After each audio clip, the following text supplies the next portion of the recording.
नमस्कार दोस्तों, स्टडी 91 पर आप सबका हार्दिक स्वागत अभिनंदन है। सभी लोग जल्दी से फटाफट लाइव आ जाइए और शानदार महत्वपूर्ण प्रश्नों की श्रृंखला को हम सब देखते हैं। आइए देखिए किस तरह के आपको प्रश्न मिले हैं। तो सभी को शुभ संध्या। जल्दी से सभी लोग एक बार फटाफट लाइव आ जाइए और महत्वपूर्ण प्रश्नों के श्रृंखला को लाइक और शेयर करना बिल्कुल भूलिएगा नहीं, ठीक है ना। तो आइए हम सब आज देखते हैं एक महत्वपूर्ण प्रश्नों के श्रृंखला को। पहला ही प्रश्न आपके सामने आया कि निम्नलिखित युग्मों में से कौन एक सही सुमेलित नहीं है। कौन सा सुमेलित नहीं है भैया, ये आपसे पूछा गया है और आपको जवाब देना है कि कौन सा सुमेलित नहीं है। फुलानी पश्चिमी अफ्रीका में पाई जाती है। बंटू, ये आपको बंटू नहीं बांटू होता है, एक बांटू, ठीक ना, बांटू। ये बांटू जो है ये जनजाति पाई जाती है और दक्षिणी अफ्रीका में पाई जाती है। कहाँ पाई जाती है? दक्षिणी अफ्रीका में आपको पाई जाती है, ठीक ना। यही आपको प्रश्न का जवाब भी हुआ। बांटू जनजाति कहाँ पाई जाती है, या अंग्रेजी में बंटू लिख दिया है। ये आपको कहा तो दक्षिणी अफ्रीका में आपको पाई जाती है, सहारा मरुस्थल में नहीं पाई जाती। जबकि मसाई पूर्वी अफ्रीका के जनजाति है और नुबा सूडान के जनजाति है। बाकी सबके सब सम्मिलित है और दो जो है ऑप्शन संख्या 2 जो है ये सम्मिलित नहीं है, ठीक। तो जल्दी से सभी लोग एक बार महत्वपूर्ण प्रश्नों के श्रृंखला को करिएगा। देखिए अब पूछ रहा है कुल अक्षांश रेखाओं के संख्या कितनी है। 170 है, 189 है, 180 है या 260 है। तो जब आप अक्षांश रेखाओं की बात करते हैं बच्चा, तो धरातल पर खींची गई वैसी काल्पनिक रेखा जो पूर्व से पश्चिम की ओर खींची जाती है वह अक्षांश रेखा कहलाती है। 0 डिग्री अक्षांश यानी जिसे हम विषुवत रेखा कहते हैं, ये पृथ्वी को 2 बराबर भागों में बांटती है। अब विषुवत रेखा के जब इधर आएंगे तो इधर आपको 90, ये 90 डिग्री नॉर्थ, ये 90 डिग्री साउथ, ठीक ना, साउथ आपको है।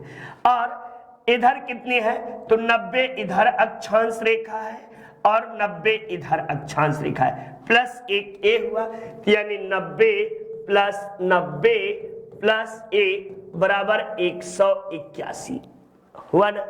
लेकिन जब दोनों ध्रुवों की यानी आपको उत्तरी ध्रुव और दक्षिणी ध्रुव दोनों ध्रुवों के रेखाओं को चूंकि उस पे एकदम समटे हुई है नहीं काउंट करते हैं, तब आपको कितना हुआ तो 181 माइनस 2 बराबर 179 आपको आया। इस तरह आप देखोगे तो अक्षांश रेखाओं की संख्या आपको कितना हुई तो 179 हुई। लेकिन जब पूछे कि कुल अक्षांश, चूंकि ऑप्शन में दिया नहीं है, तो ऑप्शन में दिया होता तो कुल अक्षांश रेखाओं की संख्या आपको 181 है।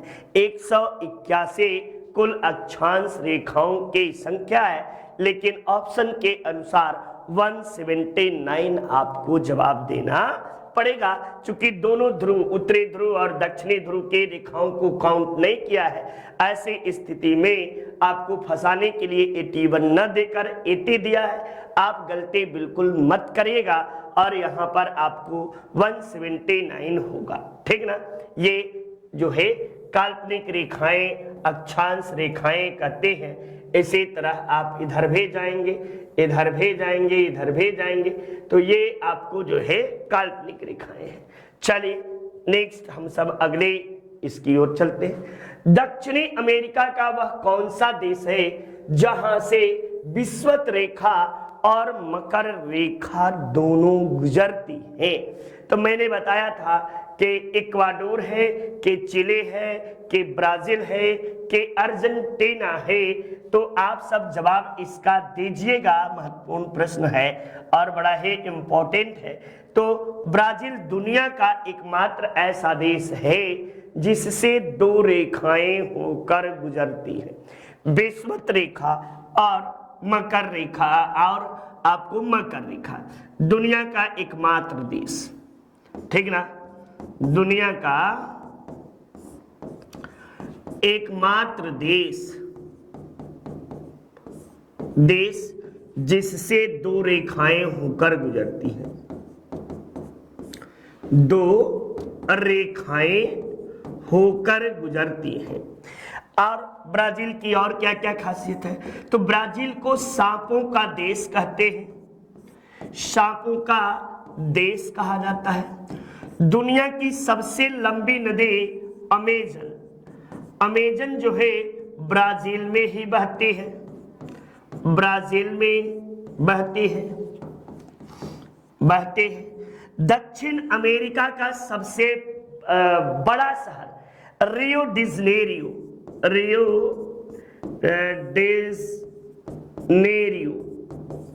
आपको ये सबसे बड़ा शहर है। दक्षिणी ऐसे कर लो, दक्षिण अमेरिका का सबसे बड़ा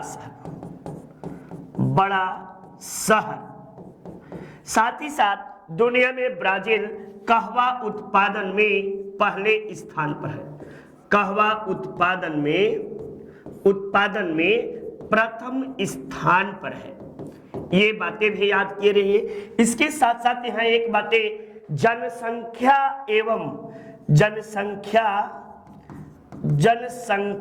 एवं आपको क्षेत्रफल दोनों दृष्टि से विश्व में पांचवें स्थान पर है। ये सारी बातें आप ब्राजील देश से जान सकते हो, देख सकते हो। ये ब्राजील के इतनी बड़ी खासियत आप सबके सामने है, ठीक ना। चलिए नेक्स्ट देखो, कलम कॉपी भैया ले लो, ये जरूर से देखते चलिएगा, ये आपके लिए है। और दक्षिणी अमेरिका का सबसे बड़ा देश भी है, ठीक ना। दक्षिणी अमेरिका का सबसे बड़ा देश ब्राजील माना जाता है। नेक्स्ट, वह कौन सी झील है जिससे कर्क रेखा गुजरती है? विक्टोरिया झील, ताना झील, नासिर झील या सुपीरियर झील? तो कर्क रेखा से होकर गुजरने वाले, आपको कर्क रेखा किससे होकर गुजरती है? तो नासिर झील से गुजरती है। नासिर झील कहाँ है? तो मिस्र नदी में है। और या नील नदी पर जो आसवान बांध बना है, आसवान बांध के नीचे आपको जो है यह है। और यह एक कृत्रिम झील है, ठीक ना, कृत्रिम झील है जिससे होकर आपको कर्क रेखा गुजरती है, ठीक। यहां तक आप सबको किसी को कोई दिक्कत नहीं होनी चाहिए। मनः धन रमा में आपको कौन सी संधि से बनेगा, उसका संबंध किस संधि से होगा? यानी मनः धन रमा में संधि करने पर जो शब्द बनेगा उसका संबंध किससे होगा? यानी मनः धन रमा, मनः धन रमा, तो आपको पता चल जाएगा। ये दो ठो बिंदे विसर्ग दिया हुआ है, तो आप सब पकड़ लेंगे कि यह विसर्ग संधि है। और क्या बना? तो मनोरमा बना, ठीक ना, मनोरमा।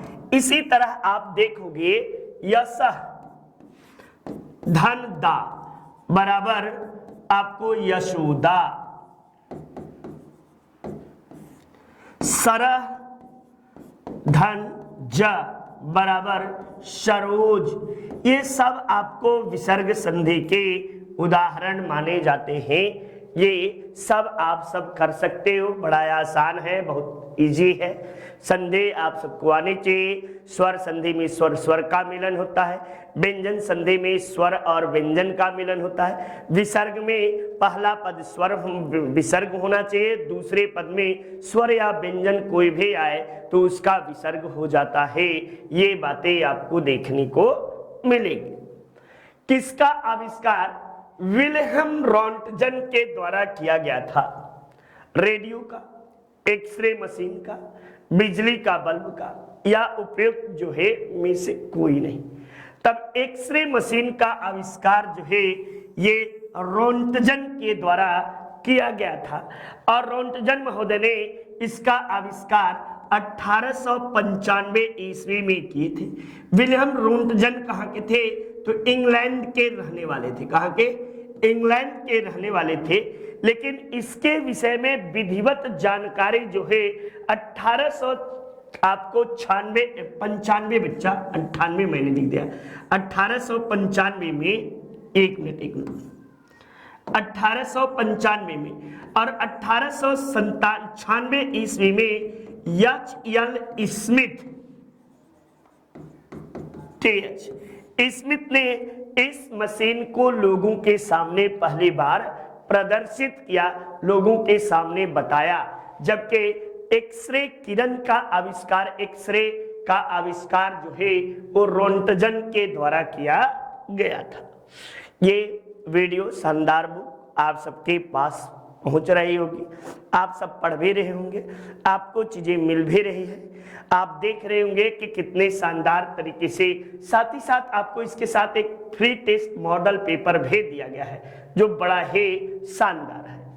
फाउंटेन पेन किस सिद्धांत पर काम करता है? ये द्रव का उच्च से निम्न विभव की ओर प्रवाह करता है, या केशिका क्रिया केशिकत्व के सिद्धांत पर काम करता है, या बर्नौली थ्योरी पर काम करता है, या द्रव की श्यानता पर काम करता है?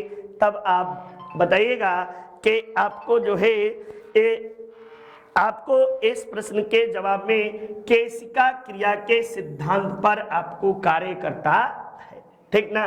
फाउंटेन पेन केशिका क्रिया के सिद्धांत पर काम करता है और फाउंटेन पेन जो है ये आपको जो है कि महत्वपूर्ण रूप से आप सबके लिए जानने के लिए है। चलिए अगले प्रश्न के ओर चलते हैं हम लोग। चलिए अगले हम लोग प्रश्न के ओर थे। ये केल्विन स्केल में मानव शरीर का तापमान, सामान्य तापमान कितना होता है? 290, 310, 300 या 305 केल्विन। तब ये देखिए 273 केल्विन जो होता है ये परम ताप होता है, प्लस 37 डिग्री टेम्परेचर और जोड़ दीजिए, 37 डिग्री टेम्परेचर और, तो जब 273 और 37 आप जोड़ोगे तो 0 आपको 1 और 310 डिग्री केल्विन जो है यही आपको परम ताप या मानव शरीर का सामान्य ताप निकालने के लिए ये फार्मूला होता है। कभी कभी जब आपको पूछेगा कि जल का कितने डिग्री पर आपको जो है खौलता है या कितनी डिग्री पर रहता है, तो 273 प्लस आप उस पर लगा दीजिएगा जितना डिग्री रहेगा, ठीक ना। 4 जोड़ देंगे, 273 और 4 200 आपको जो है कि 77 डिग्री आपको आ जाएगा। तो इस तरह से प्रश्नों को करने का तरीका है। ताप का एसआई मात्रक क्या है? तो ताप का एसआई मात्रक बच्चा केल्विन ही होता है, ठीक ना। ये डिग्री सेल्सियस नहीं होता, ताप का एसआई मात्रक केल्विन माना जाता है। ये प्रश्न हमेशा याद रखे रहिएगा। कभी कभी डिग्री सेल्सियस हम लोग या डिग्री सेंटीग्रेड बता देते हैं, लेकिन गलत है, और केल्विन ताप का एसआई मात्रक केल्विन होता है। जब कुएं से हम लोग एक प्रैक्टिकली वे में आप देखिएगा, जैसे जब हम झुकते हैं या बाल्टी में लोटे को डालते हैं और जब तक लोटा पानी में रहता है तब तक तो हल्का प्रतीत होता है, लेकिन जब लोटे को बाल्टी से बाहर निकालते हैं तो निकालते समय ऐसा लगता है जैसे पानी के सतह पर आपको जो है पानी की सतह पर आपको बहुत अधिक पानी की सतह पर आपको क्या पड़ गया हो, तो पानी की सतह से ऊपर भारी हो गया हो, ऐसा प्रतीत होता है। ये आपको पहला ही प्रश्न का पहला ही जवाब आपको होगा, ठीक ना। ये महत्वपूर्ण बातें आप सबके लिए है, ठीक। चलिए नेक्स्ट देखिए, हम लोग अगले प्रश्न के ओर चलते हैं। अगले प्रश्न में शानदार तरीके से आइए देखा जाए, ठीक ना। ये बार बार किसी का कॉल आ रहा है, मोबाइल स्विच ऑफ करना पड़ा, ठीक है ना। ये चले देखिए, ताप भाप में हाथ अधिक जलता है, बिल्कुल सही बात है, अपेक्षाकृत उबलते जल से, क्योंकि भाप में गुप्त उष्मा होती है। क्या होती है भैया? अधिक होती है, कम होती है, कुछ तो होना चाहिए। या भाप में गुप्त उष्मा होती है, या भाप शरीर के भीतर घुस जाता है, या भाप से अधिक मारक क्षमता होती है, या भाप हल्का होता है। तब आप बताइएगा कि भाप में गुप्त उष्मा होती है, इसी कारण भाप में हाथ जल जाता है। वनस्पति उबलते पानी में हाथ डालने के अपेक्षा अधिक, ठीक ना। ये आपको कॉमन सेंस का ऐसा प्रश्न है, और कक्षा 10वीं में ये सारी बातें आपको हमको पढ़ाई गई हैं, हम आप पढ़े भी हैं। नेक्स्ट देखिए, ध्वनि ऊर्जा को वैद्युत ऊर्जा में परिवर्तित करने वाला यंत्र कौन सा है? एम्पलीफायर है, या आलापक है, या माइक्रोफोन्स है, या प्रेषित्र है? तब आप इस प्रश्न का जवाब दीजिएगा तो बताइएगा कि ध्वनि ऊर्जा जो है इसे आपको कौन सा परिवर्तित करता है। ये बड़ा ही महत्वपूर्ण, तो माइक्रोफोन्स जो होते हैं ये ध्वनि ऊर्जा को परिवर्तन करने का काम करते हैं। ये महत्वपूर्ण बातें आप सबके लिए महत्वपूर्ण चीजें हैं, ठीक ना। तो ये आप सब देखोगे, बड़े ही जल्दी से फटाफट आप सब जल्दी से जवाब दीजिए। एम्पलीफायर है, या आपको जो है अलापक है, या माइक्रोफोन्स हैं, या प्रेषित्र हैं, ठीक ना। तब तक हमें घुट पानी पी ले यार, गला बहुत तेज बैठ रहा है। ये जल्दी से आप सब बताइएगा, ठीक। तो ये प्रश्न बहुत आसान सा है, जवाब जल्दी से दीजिए। माइक्रोफोन्स होते हैं भैया, माइक्रोफोन्स क्या करते हैं? जवाब भी आप सबका, सारे लोगों का मैं देख रहा हूं कि बिल्कुल सही आ रहा है। ध्वनि ऊर्जा को वैद्युत ऊर्जा में माइक्रोफोन्स कन्वर्ट कर देते हैं, ठीक ना। ये एक प्रश्न इस तरह के परीक्षाओं में आपसे पूछे जाते हैं। बिग बैंग थ्योरी किस सिद्धांत पर मुख्यतया आधारित है? किस सिद्धांत पर भैया? जीनोम प्रभाव पर, डॉपलर प्रभाव पर, या डी ब्रोगली प्रमेय पर, या ऊर्जा गतिकी के सिद्धांत पर? तब बताएगा कि बिग बैंग थ्योरी जो है ये डॉपलर प्रभाव पर आधारित है। और बिग बैंग थ्योरी जो है, जिसे हम ब्रह्मांड के उत्पत्ति का सिद्धांत भी कहते हैं, और इस बिग बैंग थ्योरी को देने वाले जॉर्ज लेमेंटियर थे, एक पादरी थे, जॉर्ज लेमेंटियर, यह इन्होंने दिया था। और महत्वपूर्ण बातें कि इसे जो ब्रह्मांड की उत्पत्ति के लिए यह सत्य भी साबित हो गया है, चूंकि स्टीफन हॉकिंस, नाम सुने होंगे, स्टीफन हॉकिंस, ठीक ना। हॉकिंस महोदय ने इसको प्रतिपादित भी किया और कहा कि कहीं न कहीं बिग बैंग थ्योरी के कारण ही इस संसार की उत्पत्ति हुई। इस बात का जिक्र a brief history of time,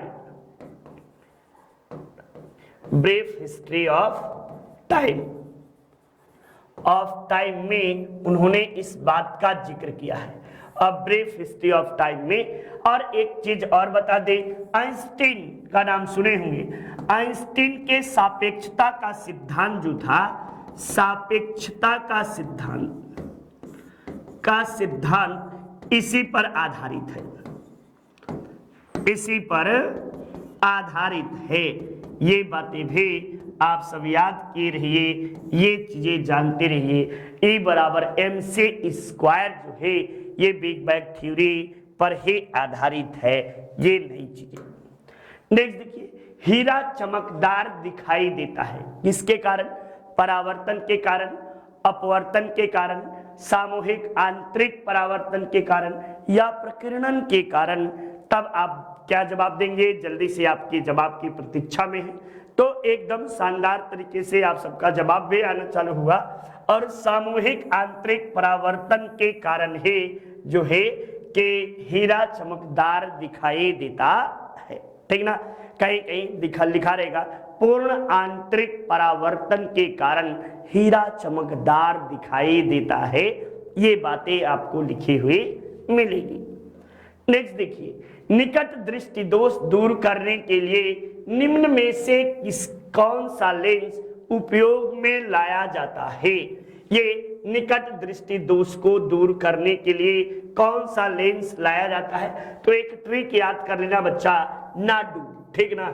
ये देखो, निकट दृष्टि दोष, न से निकट दृष्टि दोष, दृष्टि दोष, इसके लिए अवतल लेंस और दूर दृष्टि दोष, दृष्टि दोष, इसके लिए उत्तल लेंस। ये याद कर लेना। तो आपको कॉनकेव को अवतल लेंस बोलते हैं। नतोदर जो है, ये नतोदर लेंस का प्रयोग जो है ये निकट दृष्टि दोष के लिए किया जाता है। निकट दृष्टि दोष में दूर की वस्तु साफ नहीं दिखाई देती है और दूर दृष्टि दोष में पास की वस्तु साफ दिखाई नहीं देती है। दूर दृष्टि दोष एक आपको जो है कि एज के बाद आता है, ठीक ना। तो ये महत्वपूर्ण बातें आप सबके लिए, निकट से दूर की वस्तु और पास से दूर से पास की वस्तु, ठीक ना, उल्टा है, काम करता है। एक रंगीन टेलीविजन में आपको 3 आधारभूत रंगों का मिश्रण होता है, लाल नीला नारंगी, या लाल हरा नीला, लाल पीला हरा, या लाल हरा भूरा। तब आप क्या जवाब देंगे। तो इस प्रश्न का जवाब बच्चा आपको देने के लिए लाल हरा और नीले रंग का प्रयोग किया जाता है। किसका? लाल हरा और नीले रंग का प्रयोग किया जाता है। ये बिल्कुल आप सबके लिए, आप सब जानते भी हैं। और ये प्राथमिक कलर भी कहलाता है, प्राथमिक रंग, ठीक ना, प्राथमिक रंग कहलाता है लाल हरा और नीला। ये यूपी SSSC वीडियो के शानदार बैच हमारी संस्था की ओर से संचालित है। इसे आप परचेज कर सकते हैं, ले सकते हैं और यह आपके सुनहरे भविष्य में काफी सहायक भी सिद्ध होगा।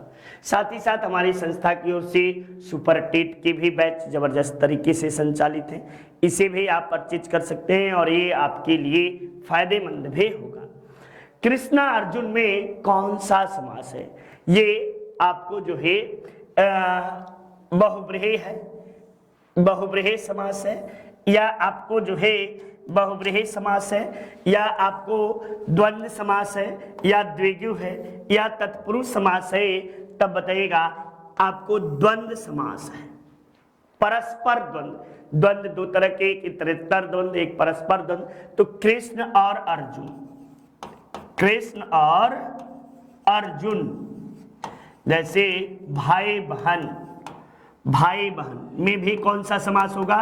भाई बहन में कौन समास होगा? तो भाई और बहन, भाई और बहन, ये भी आपको द्वंद्व। माता पिता, माता पिता, चोर सिपाही, चोर सिपाही, ये सब के सब जो है आपको जो है चाचा चाची,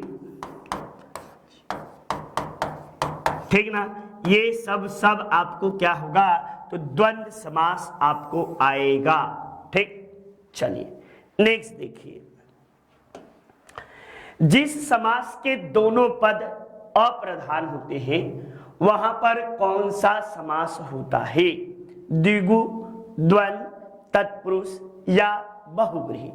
तब आप बताइएगा वह समास बहुब्रीहि समास के नाम से जाना जाता है। किसके नाम से? तो बहुब्रीहि समास के नाम से जाना जाता है। देख भाई, ये जब पहला पद प्रधान, पहला पद प्रधान, तब आप बताइएगा कि यह अव्यय भाव समास है। जब पूछे कि दूसरा पद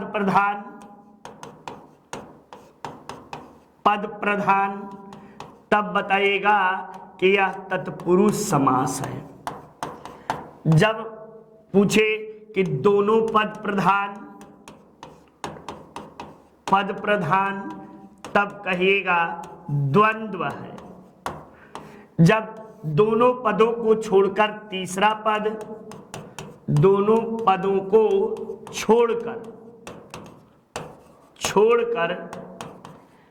तीसरा पद कहे, तीसरा पद, तब आप बताइएगा कि यह बहुब्रीहि समास है, ब्रीहि समास है। और जब आपको द्विगु कौन होगा तो द्विगु में पहला पद आपको जो है अब आपको जो है कि संख्यावाची हो और दूसरा पद अव्यय हो, ठीक ना, तब आपको द्विगु समास माना जाएगा। जैसे पंजाब, तिरंगा, यानी पहला पद क्या है, पहला पद संख्यावाची और दूसरा पद जो है संज्ञा, यही आपको होता है। और आपको जो है ये आपको इसमें समास के विषय में आपको बातें हुई। चलिए नेक्स्ट देखिए, किस आईआईटी के शोधकर्ताओं ने एक बायोडिग्रेडेबल नैनो पार्टिकल बनाया गया है? आईआईटीएन दिल्ली के द्वारा, आईआईटी मद्रास के द्वारा, आईआईटी हैदराबाद के द्वारा या आईआईटी कानपुर के द्वारा? किसके द्वारा बनाया गया है?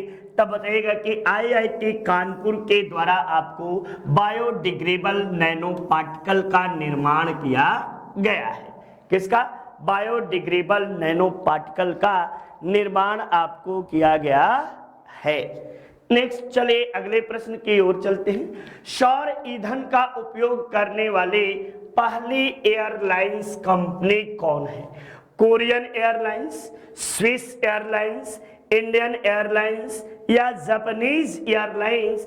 तब इस प्रश्न का जवाब जो है आपको इसके पीछे शायद सुबह के क्लास में आप यदि पढ़े होंगे तो मैंने करंट में बताया है कि दुनिया का सौर ईंधन से चलने वाले पहले एयरलाइंस स्विस एयरलाइंस यानी स्विट्जरलैंड के एयरलाइंस जो है ये दुनिया के पहले एयरलाइंस है जो सौर सेल से चलती है। सौर जो है वह आपको जो है ईंधन से चलती है। 6 विश्व क्रिकेट कप में भाग लेने वाले पहले क्रिकेटर महिला कौन बने हैं? तब डेली हाकले, चार्लेट एडवर्ड, मिताली राज या जावेद मियांदाद? तो ये आप सबको महिला पूछा है तो महिला से आप बताएंगे मिताली राज जो है ये 6 विश्व कप में भाग लेने वाली महिला है। जबकि आपको 5 विश्व कप में भाग लेने वाले महिला जो है झूलन गोस्वामी का नाम सुने होंगे। झूलन गोस्वामी, ठीक ना, गोस्वामी ये आपको जो है। और जावेद मियांदाद प्लस सचिन तेंदुलकर, ये दोनों भी आपको पुरुषों में 6 वर्ल्ड कप में 6 विश्व कप में भाग लिए हैं,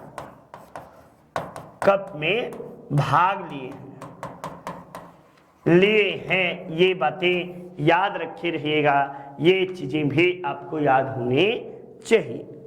नेक्स्ट देखो भाई, राजस्व लेखपाल नया बैच शानदार तरीके से 600 घंटे का आपको वीडियो लेक्चर है, फ्री टेस्ट सीरीज है, स्मार्ट पीडीएफ मटेरियल है, ऑफलाइन डाउनलोड करने की भी सुविधा आपको दी गई है। ठीक, नेक्स्ट देखो, यूरोपीय संघ का मुख्यालय कहाँ है? ब्रुसेल्स, जेनेवा, हेग या लंदन? तो यूरोपीय संघ जो 27 देशों का था, लेकिन वर्तमान में यूरोपीय संघ 28 देशों का संघ है, ठीक ना। इसका मुख्यालय जो है ये आपको देश इसमें है और इसका मुख्यालय ब्रुसेल्स में है। यदि बात की जाए इसके स्थापना की, तो इसकी स्थापना आपको कब की गई थी? तो 1 जनवरी 1957 ईस्वी को, 1 जनवरी 1957 ईस्वी को इसकी स्थापना की गई थी। इसका अपना ये जो 28 देश हैं एक दूसरे के साथ व्यापारिक संगठन भी है, साथ ही साथ यूरोपीय यूनियन का अपना स्पेस एजेंसी भी है। यूरोपीय यूनियन के वर्तमान में अध्यक्ष जो हैं ये पोलैंड के पूर्व प्रधानमंत्री आपको वर्तमान में यहाँ के अध्यक्ष जो हैं यूरोपीय यूनियन के थे। चलिए नेक्स्ट, किस देश के नागरिकों को बचाने को लेकर ऑपरेशन गंगा चर्चा में रहा? तो ये आपको ऑपरेशन गंगा जो है ये भारत सरकार के द्वारा चलाया गया, भारत सरकार द्वारा यूक्रेन में फंसे भारतीयों को बचाने के लिए चलाया गया। लेकिन इसी समय बांग्लादेश की सरकार के द्वारा भी मांग किया गया कि हमारे स्टूडेंट भी कुछ वहां हैं और निकाल लिया जाए, तो बांग्लादेश के कुछ स्टूडेंट को भी भारत सरकार के द्वारा जो है वहां से रिलीज कराया गया, मुक्त कराया गया, लाया गया और वो सुरक्षित अपने स्वदेश वापस गए। ठीक, नेक्स्ट देखिए, भारत में किस तरह की अर्थव्यवस्था है? तो दुनिया में आपको 3 तरह के अर्थव्यवस्थाएं हैं। यदि अर्थव्यवस्था की बात की जाए तो एक है पूंजीवादी अर्थव्यवस्था, दूसरा है आपको साम्यवादी अर्थव्यवस्था और तीसरा है मिश्रित अर्थव्यवस्था। और इसका सबसे बड़ा एग्जाम्पल जो है भारत है, इसका चीन, रूस, उत्तर कोरिया और अधिकांश लैटिन अमेरिकी देश इसके आपको सदस्य। वहीं यूएसए, ब्रिटेन, जापान, ऑस्ट्रेलिया एवं अधिकांश यूरोपियन देश ये जो है ये पूंजीवादी व्यवस्था के अंतर्गत आते हैं। तो भारत की अर्थव्यवस्था किस तरह के अर्थव्यवस्था है? तो यह मिश्रित प्रकार की अर्थव्यवस्था है, यानी भारत में जहां सरकार के बड़े बड़े इंडस्ट्रीज हैं जैसे भेल, गेल, एनटीपीसी, कोल इंडिया, आपको IOCL, इस तरह के, वहीं अडानी, अंबानी, बिरला, टाटा, मित्तल, महिंद्रा, जिंदल जैसे बड़े बड़े उद्योगपति भी भारत में हैं। ठीक, तो ये महत्वपूर्ण बातें आपको हुई। अंटार्कटिका में भारत का तृतीय शोध केंद्र कब बनाया, का नाम क्या है? भारतीय है, ये आपको यूपी PSC 2021 में यह प्रश्न पूछा था। भारतीय है, स्वागतम है, हिंदुस्तान है या मैत्री है? तब इस प्रश्न का जवाब दीजिएगा कि भारतीय जो है ये आपको बना है, ये 2012 ईस्वी में बना है। वही मैत्री जो है ये 1988 ईस्वी में बना था, 88 में। और इसके पहले भी भारत में गंगोत्री नामक जो है ये अनुसंधान संस्थान अंटार्कटिका में 1983-84 में इंदिरा जी के समय में आपको स्थापित किया गया था। तो अंटार्कटिक महाद्वीप जो है इसे श्वेत महाद्वीप भी कहते हैं, श्वेत महाद्वीप, ठीक ना, श्वेत महाद्वीप के, या वैज्ञानिकों के लिए आपको वरदान कहा जाता है, वैज्ञानिकों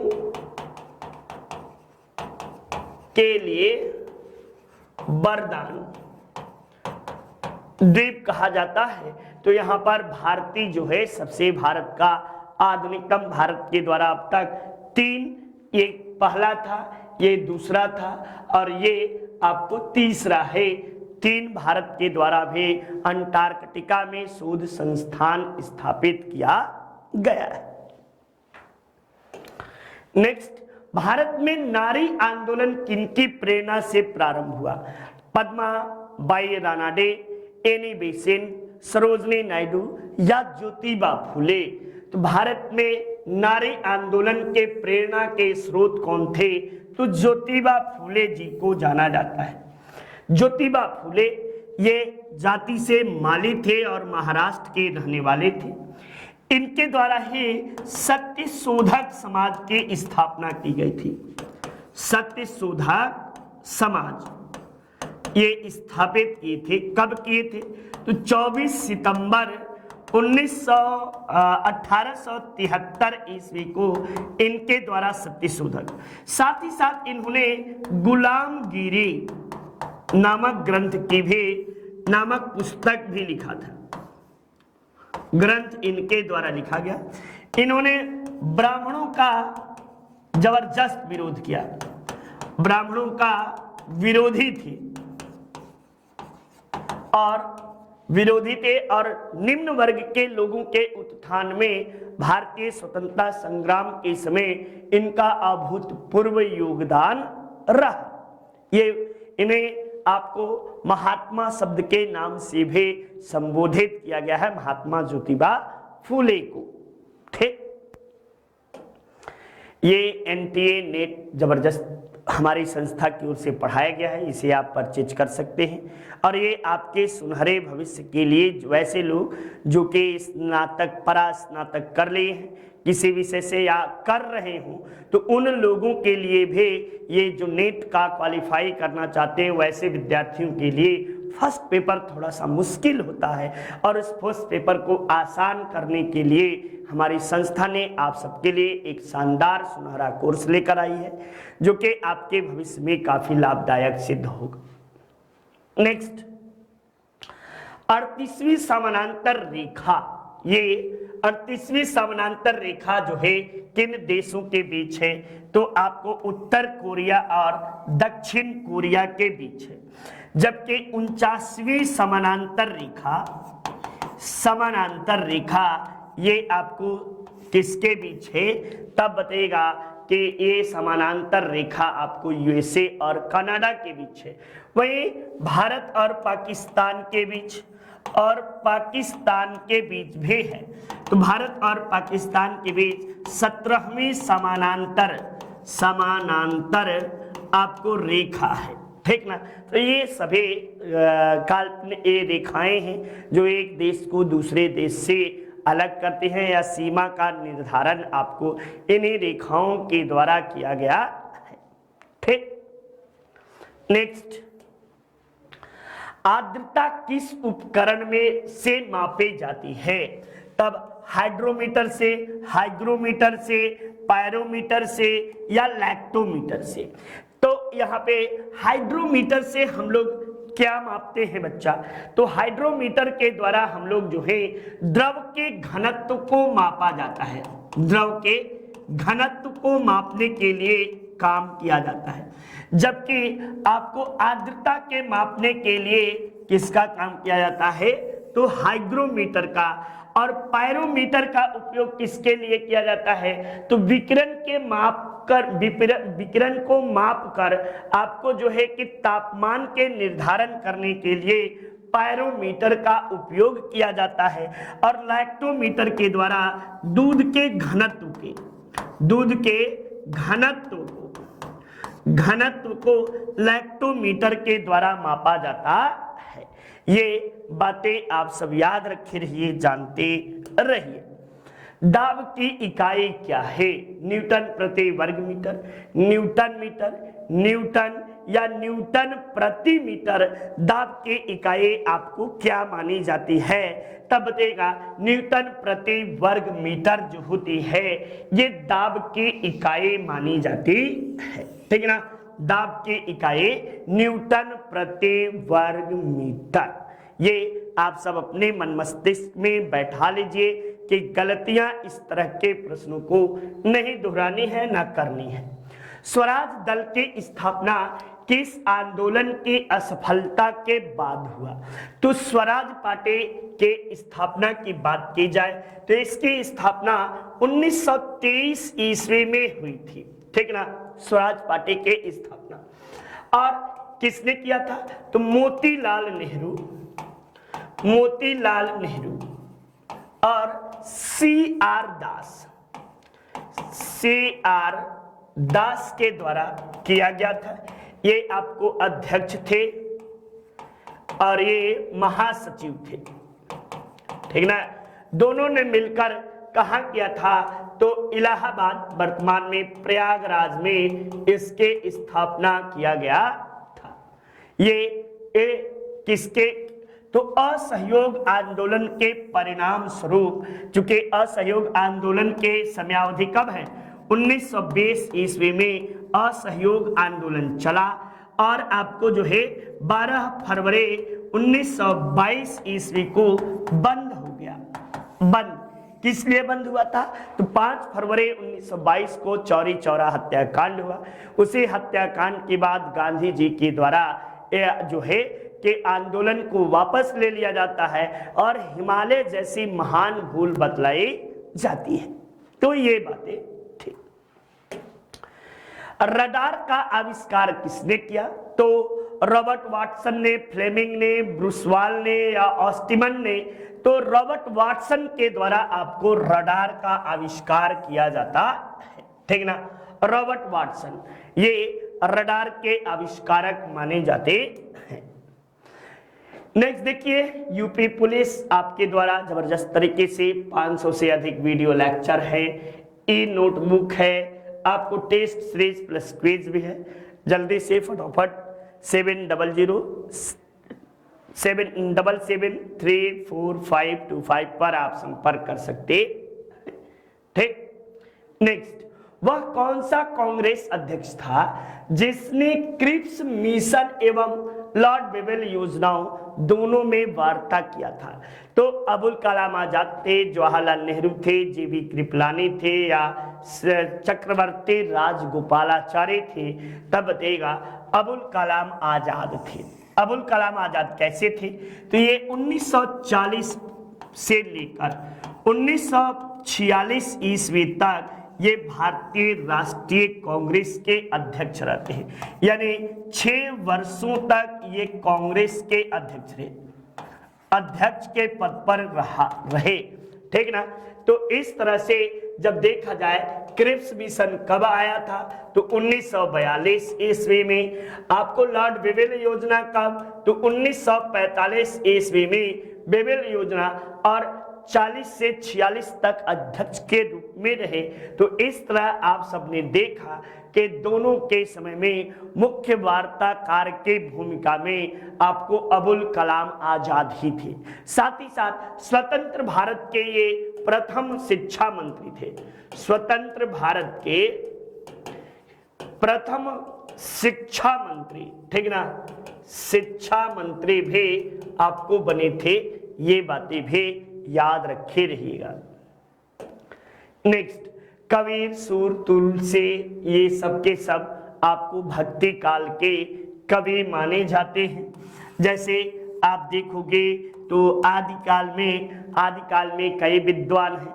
आदिकाल के कवियों में देखोगे तो आपको जो है सरहप्पा, हप्पा, ये हैं। आपको आदिकाल कवियों में चंद्रवरदाई, वरदाई, ठीक। यहीं पे रीतिकाल में आप बिहारी, भूषण, केशवदास, ये सब के सब हैं। और वहीं भारतेंदु हरिश्चंद्र, ठीक ना, भारतेंदु हरिश्चंद्र, आपको मैथिली शरण गुप्त,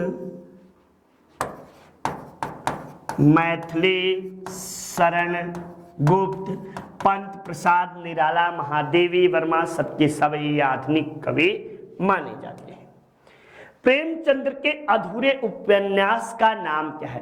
प्रेमचंद्र ने गबन, रंगभूमि, गोदान, सेवा सदन, आपको जो है कई कहानियां लिखी, लेकिन इनमें से कौन सा आपको है? तो मंगलसूत्र जो था ये मुंशी प्रेमचंद्र का अधूरा नाम था। प्रेमचंद्र का वास्तविक नाम धनपत राय था, धनपत राय इनका वास्तविक नाम था। इनकी और कई कहानियां हैं। ईदगाह याद होगा आप लोग, ईदगाह, ठीक ना। नमक का दरोगा, नमक का दरोगा, पूस की रात, के रात, ये सब इनके बड़े ही फेमस कहानी मानी जाती है। तो ये सभी जो है, ये इसके अलावा गबन है, गोदान है, गोदान, ठीक, ये बहुत महत्वपूर्ण रचनाएं मुंशी प्रेमचंद्र, प्रेम 25, ठीक, ये सभी रचनाएं मुंशी प्रेमचंद्र के मानी जाती हैं। सबसे पहले आत्मकथा हिंदी में किसने लिखा था?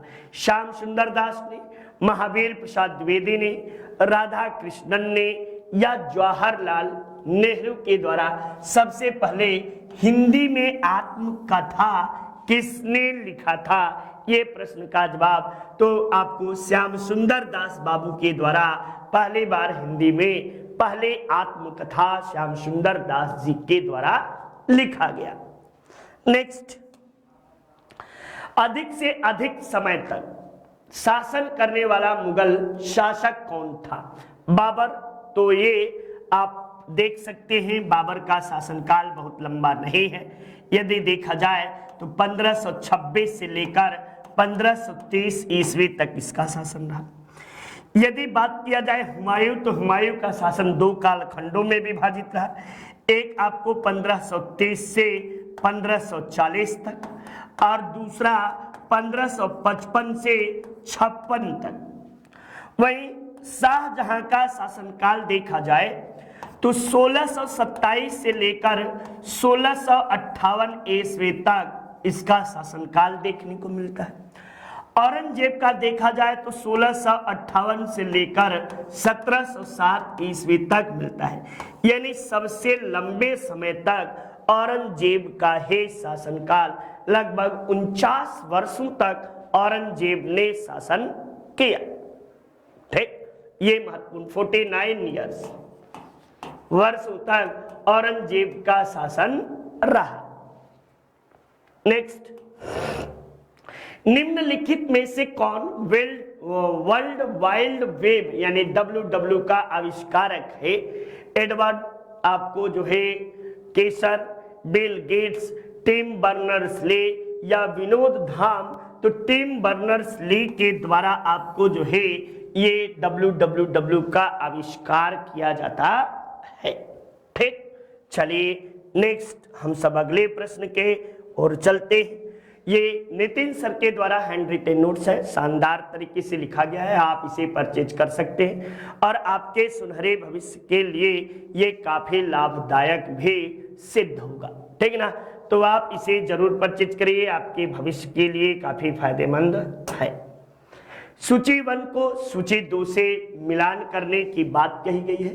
एक तरफ आपको जो है कि सभी एल्युमिनियम इंडस्ट्रीज है, ठीक, Balco, Hindalco, Indian aluminium company, NALCO, ये सब के सब।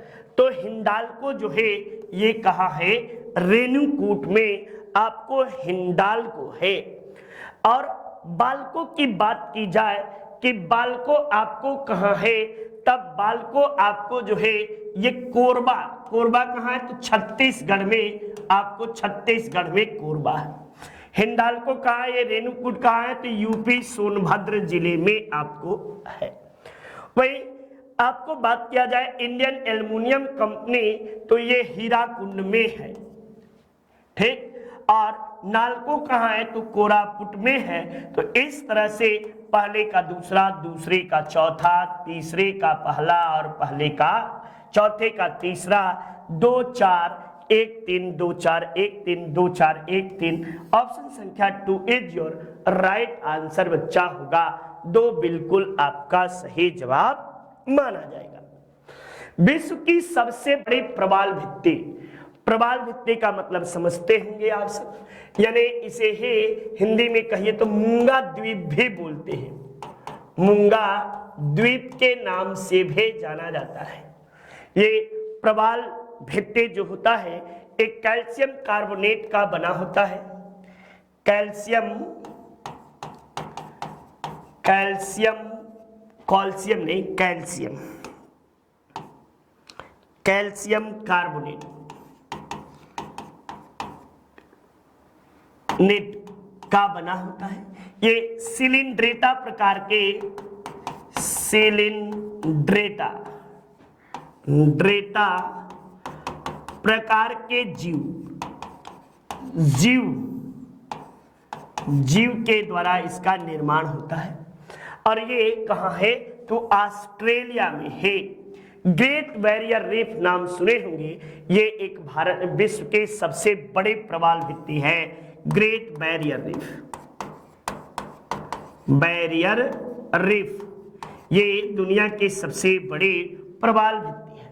और लक्षद्वीप भारत का नाम सुने होंगे, तो लक्षद्वीप का भी निर्माण इन्हीं प्रवाल भित्तियों से हुआ है, ठीक ना। ये लक्षद्वीप को भी मूंगा द्वीप के नाम से भारत में जाना जाता है। 2011 की जनगणना के अनुसार उत्तर प्रदेश का लिंगानुपात कितना है? 382, 829, 912 या 943। तो उत्तर प्रदेश का लिंगानुपात 912 है। कितना है? 912 आपको उत्तर प्रदेश का लिंगानुपात आपको मिलेगा, ठीक ना। यानी 1000 के पुरुषों पर 912 महिलाएं उत्तर प्रदेश में आपको है। जबकि जौनपुर में लिंगानुपात के मामले में सर्वाधिक है, 1000 पुरुष पर 1017 महिलाएं आपको जौनपुर में है। नेक्स्ट देखिए, भारत का कौन सा राज्य दूध उत्पादन में पहले स्थान पर है? पंजाब, हरियाणा, उत्तर प्रदेश या गुजरात? तो उत्तर प्रदेश जो है ये दुग्ध उत्पादन में भारत में पहले स्थान पर है। और भारत जो है, भारत विश्व में प्रथम स्थान पर है। विश्व में फर्स्ट स्थान पर है दुग्ध उत्पादन में, ठीक ना। दुग्ध उत्पादन में आपको श्वेत क्रांति जो है, श्वेत क्रांति दुग्ध उत्पादन से संबंधित है। दुग्ध उत्पादन को बढ़ावा देने के लिए वर्गीज कुरियन साहब का सर्वाधिक योगदान है। जबकि आप देखोगे भैंस अनुसंधान संस्थान जो है ये सब हरियाणा के करनाल में आपको स्थित है।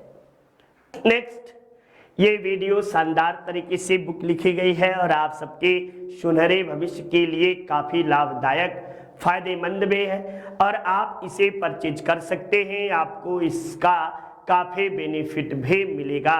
ये बातें भी आप सब याद रखे रहिए, आपके सुनहरे भविष्य के लिए काफी लाभदायक सिद्ध होगा।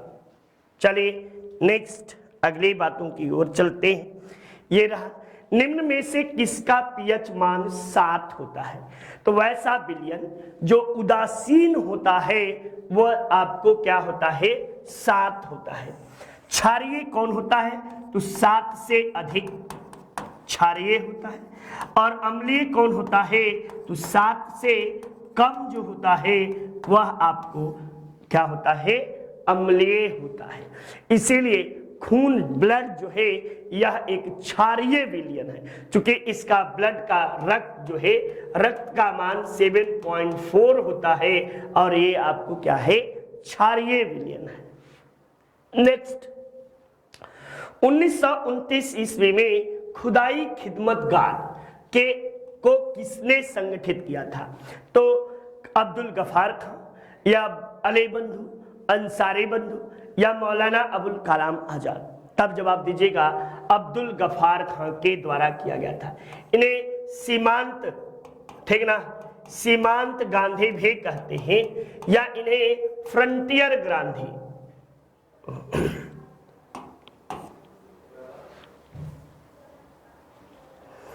इन्हें क्या कहा जाता है? तो फ्रंटियर गांधी, फ्रंटियर गांधी भी कहते हैं या इन्हें बादशाह खान भी कहा जाता है। खान ये भारत पाकिस्तान विभाजन के बहुत जबरदस्त विरोधी थे और ये बलूच नेता थे, बलूचिस्तानी नेता थे, स्थान के नेता थे, ठीक। और प्रथम विदेशी जो भारत रत्न पाए, जो भारत रत्न पाए, ये खान अब्दुल गफार खान। इन्हें 1987 ईस्वी में भारत सरकार के द्वारा भारत रत्न पुरस्कार दिया गया था। उस समय राजीव गांधी जी की सरकार थी। नेक्स्ट देखिए, मैडम कामा ने 1907 ईस्वी में तिरंगा झंडा आपको कहां फहराया था? लंदन में, पेरिस में, मॉस्को में या स्टुटगार्ट में? तो स्टुटगार्ट में मैडम भीखाजी कामा के द्वारा आपको पहला तिरंगा झंडा फहराया गया। और इतना ही नहीं बच्चा, आप सबके लिए और महत्वपूर्ण बातें बता दूं कि मैडम भीखाजी कामा तो इतना तो के हैं कि साथ ही साथ ये इन्हें भारतीय स्वतंत्रता की देवी कहा जाता है। क्या कहते हैं? तो भारतीय स्वतंत्रता की देवी कहा जाता है। इनके पति का नाम जो था रुस्तम जी कामा से इनका विवाह हुआ था। रुस्तम जी कामा इनके पति थे। ये आपको निजी सचिव किसकी थी?